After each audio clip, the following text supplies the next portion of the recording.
Alexander का नाम सुनते ही एक ही इमेज दिमाग में आती है, एक यंग किंग जो कभी नहीं हारा। हिस्ट्री कहती है वो सिर्फ 20 साल का था जब उसने दुनिया के सबसे पावरफुल एम्पायर को चैलेंज किया। अलेक्जेंडर का जन्म 356 बीसी में मैकडन में हुआ। उसके वालिद थे किंग फिलिप II, जो एक ब्रिलियंट मिलिट्री लीडर थे। उसकी वालदा थी ओलंपियस, और यहीं से कहानी स्ट्रेंज हो जाती है। अलेक्जेंडर का बचपन फेरी टेल जैसा नहीं था, उस पर हर वक्त प्रेशर था। उसका बाप फिलिप उससे कहता था, बेटा तुम्हारा काम सिर्फ राज करना है, तुम्हारा काम जीतना है। अलेक्जेंडर अपने बाप से डरता भी था और इंस्पायर भी होता था। अलेक्जेंडर सिर्फ फाइटर नहीं था, उसका टीचर था अरिस्टोटल, दुनिया के ग्रेटेस्ट फिलोसोफर में से एक। अलेक्जेंडर ने फिलॉसफी पढ़ी, पॉलिटिक्स सीखी, जियोग्राफी समझी। अरिस्टोटल ने उसे सिखाया, तुम दुनिया को सिर्फ जीतोगे नहीं, तुम उससे समझने की कोशिश भी करोगे। इसीलिए अलेक्जेंडर फॉरेन कल्चर को अडॉप्ट करता था, लोकल ड्रेस पहनता था, लोकल लोगों को पावर देता था। ये सब एक्सीडेंट नहीं था, ये ट्रेनिंग का रिजल्ट था जो अरिस्टोटल ने उससे दी थी। अलेक्जेंडर जब जवान हुआ तो वो सिर्फ एक प्रिंस नहीं था, वो प्रेशर से बना हुआ इंसान था, माइट से गिरा हुआ लीडर था और एक्सपेक्टेशन का कायद था। जब वो फ्यूचर में दुनिया जीतने निकला और यहीं से एक इंसान, एक लेजेंड बनने लगा। हिस्ट्री कहती है अलेक्जेंडर कभी नहीं हारा। ये सेंटेंस इतना रिपीट हुआ कि हमने कभी पूछा ही नहीं लिखा किसने। अलेक्जेंडर के बैटल का रिकॉर्ड सिर्फ उसके जनरल्स ने लिखा। तो जब हम कहते हैं अलेक्जेंडर अनडिफिटेड था, तो असल में हम कह रहे होते हैं अलेक्जेंडर की टीम ने कहा कि वो अनडिफिटेड था। अलेक्जेंडर का सबसे बड़ा दुश्मन था पर्शियन एम्पायर, एक बहुत पुराना, बहुत ऑर्गेनाइज्ड एम्पायर। ग्रीक सोर्सेस कहते हैं पर्शियन वीक थे, कंफ्यूज थे, लेकिन सच ये है पर्शिया उस वक्त दुनिया की सबसे पावरफुल सिस्टम था।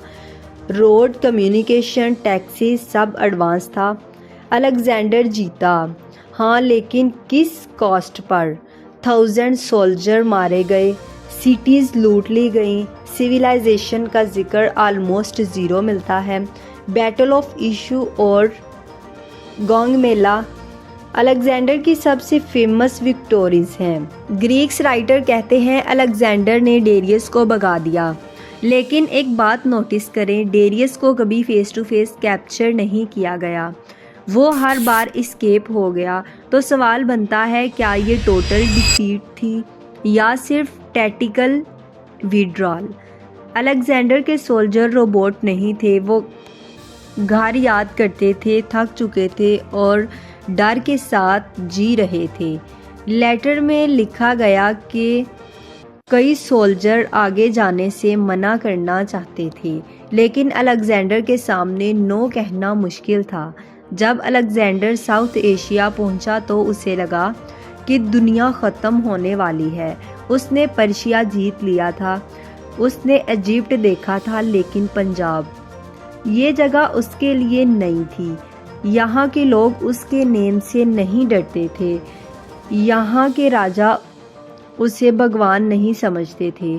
और यहीं से अलेक्जेंडर की स्टोरी का टोन चेंज होता है। ग्रीक सोर्सेस कहते हैं कि अलेक्जेंडर इंडिया जीतने आया, लेकिन असल में वो पंजाब तक ही पहुंचा। अलेक्जेंडर के लिए सबसे बड़ा चैलेंज था किंग पोरस। पोरस कोई छोटा राजा नहीं था, वो अपनी ज़मीन पर लड़ रहा था अपने लोगों के लिए। पोरस के पास एलिफेंट्स थे, अलेक्जेंडर के पास स्ट्रेटजी। ग्रीक बुक्स कहती हैं अलेक्जेंडर जीत गया, लेकिन ग्राउंड रियलिटी पोरस जिंदा रहा। पोरस ने सरेंडर नहीं किया, अलेक्जेंडर ने उससे फिर से राजा बना दिया। अलेक्जेंडर और आगे जाना चाहता था गंगा तक, लेकिन उसके सोल्जर ने साफ मना कर दिया। 8 साल से घर नहीं गए थे, मॉनसून से डर रहे थे। ये पहली बार था जब अलेक्जेंडर के सामने आर्मी ने नो कहा और अलेक्जेंडर ने बात मान ली। पंजाब वो जगह थी जहां अलेक्जेंडर को पता चला कि दुनिया जीतना एक बात नहीं, लेकिन लोगों की हिम्मत तोड़ना हर जगह पॉसिबल नहीं होता। यहीं पर अलेक्जेंडर की जर्नी रुक गई और यहीं से उसकी डिक्लाइन शुरू हुई। अलेक्जेंडर ने दुनिया जीत ली, लेकिन एक चीज़ उसके कंट्रोल में नहीं थी, वो था टाइम। और अलेक्जेंडर 32 साल की उम्र में अचानक गिर गया। फिर उसे फीवर हुआ। रिकॉर्ड कहते हैं कि वो चल नहीं पा रहा था, बोल नहीं पा रहा था और इसी वजह से उसकी मौत हुई। कुछ कहते हैं कि राइवल ने जहर दिया, कुछ कहते हैं कि उसके जनरल इन्वॉल्व थे, लेकिन कोई सॉलिड प्रूफ नहीं। मॉडर्न डॉक्टर्स कहते हैं मलेरिया टाइफाइड के इन्फेक्शन की वजह से उसकी मौत हुई। हम नहीं जानते और शायद कभी नहीं जान पाएंगे। अलेक्जेंडर ने किसी को ऑफिशियल सक्सेसर डिक्लेयर नहीं किया, बस इतना कहा, टू द स्ट्रॉन्गेस्ट। रिजल्ट इसका बहुत बुरा हुआ। सिविल वार, जनरल आपस में लड़ गए। वो एम्पायर जो एक आदमी के नाम पर था, उस आदमी के जाते ही टूट गया। अलेक्जेंडर ने दुनिया जीती, लेकिन अपनी मौत को नहीं। उसकी कहानी यहीं पे ख़त्म होती है। अगर आपको ये कहानी पसंद आई हो तो जो नए हैं हमारे चैनल को सब्सक्राइब करें, लाइक करें और दोस्तों के साथ शेयर करें, ताकि हर नई आने वाली वीडियो आप तक पहुंच सके। अगर कहीं कन्फ्यूजन है तो कमेंट करें। मिलते हैं नेक्स्ट वीडियो में, तब तक के लिए अल्लाह हाफिज़।